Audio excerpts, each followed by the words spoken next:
University का मसला हमेशा से सुर्खियों में रहा है और अभी भी सुर्खियां बटोरे हुए हैं क्योंकि अनुराग ठाकुर और सीएम जयराम ठाकुर इस बाबत आमने सामने दिखते हैं।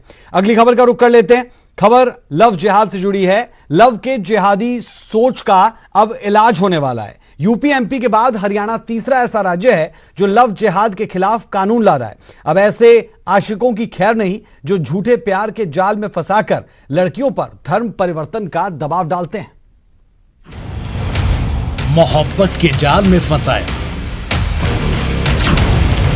धर्म परिवर्तन का दबाव डाला, ऐसे आशिकों की अब और खैर नहीं। लव जिहाद पर बनेगा सख्त कानून।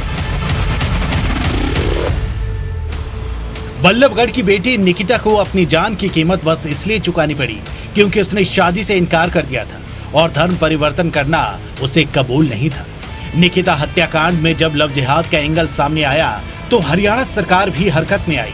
अब ऐसे आशिकों के सिर से आशिकी का भूत निकलेगा जो झूठे प्यार के जाल में फंसाकर लड़कियों की जिंदगी जहन्नुम बनाने की फिराक में रहते हैं, उन पर धर्म परिवर्तन के लिए दबाव डालते हैं। हरियाणा सरकार लव जिहाद पर सख्त कानून बनाने जा रही है। इसके लिए गृह मंत्री अनिल विज की अध्यक्षता में मंथन हुआ और एक ड्राफ्टिंग कमेटी का गठन किया गया जो दूसरे राज्यों में लव जिहाद पर बने कानूनों का अध्ययन करेगी।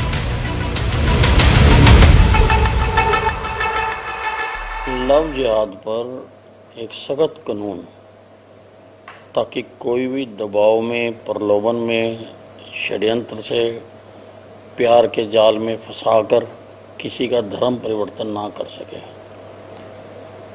उसके लिए एक ड्राफ्टिंग कमेटी बनाई जाएगी इसका एक्ट बनाने के लिए, जो बाकी प्रदेशों के एक्ट का भी अध्ययन करेगी और उसमें सुझाएगी कि उसका प्रारूप क्या होना चाहिए।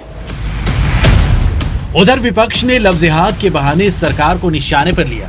इनेलो नेता अभय चौटाला ने तंज कसते हुए कहा कि जो लव जिहाद का कानून ला रहे हैं उन्होंने कभी किसी से प्यार नहीं किया होगा। अगर किया होता तो उनके घर बसे होते। और भारतीय जनता पार्टी जो है लगातार देश को कैसे कमजोर किया जाए, आर्थिक रूप से कमजोर किया इस देश को, अब इसको सामाजिक रूप से भी तोड़ना चाहती है, कमजोर करना चाहती है। इसके लिए इस तरह के कानून बनाने की बात कह करके लोगों में एक भय का माहौल पैदा करना चाहते हैं, लोगों का आपस में लड़ाना चाहते हैं। जो लव जिहाद के लिए कानून लेकर के आ रहे हैं उन्होंने तो कभी जिंदगी में किसी से प्यार किया नहीं होगा।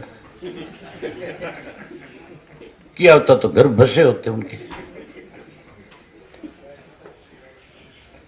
ये केवल लोगों का ध्यान बांटना है।